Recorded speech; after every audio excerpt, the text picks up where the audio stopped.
we need new models, and they need to be more attendant to the complexity, to the uncertainty, to the dynamism of all the changing parts. So when we think about being proactive, you look at indigenous areas across the globe, and we manage about 80% of the world's biodiversity on about 25% of the landmass. So how do you build on the strengths of people and their understanding and their coexistence with nature to address these critical challenges of land degradation, of forest losses and water depletion?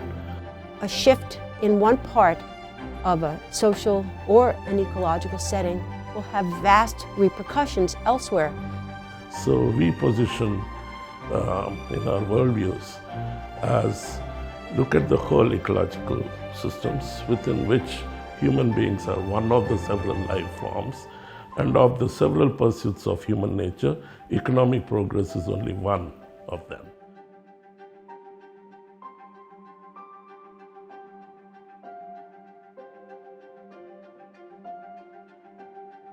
So why do we need social-ecological systems thinking?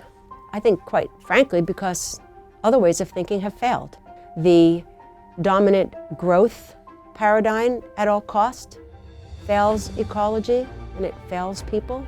Some people do fantastically well. They make millions and billions of dollars, but the vast majority don't. And obviously it hasn't worked well for our glaciers and other systems.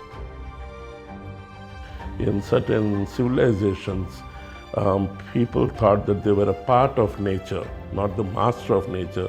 In certain civilizations, people thought that they were the masters of nature.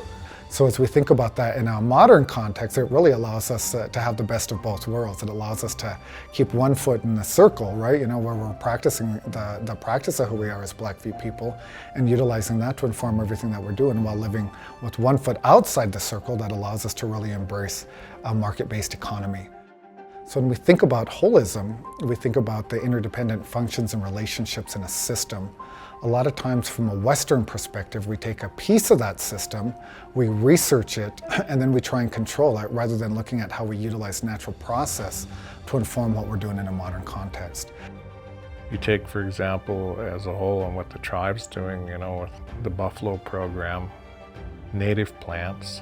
The college has done a lot in working with growing some native plants.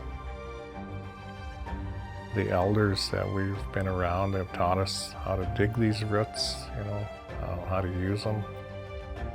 And that really doesn't coincide with conservation practices from the Western point of view.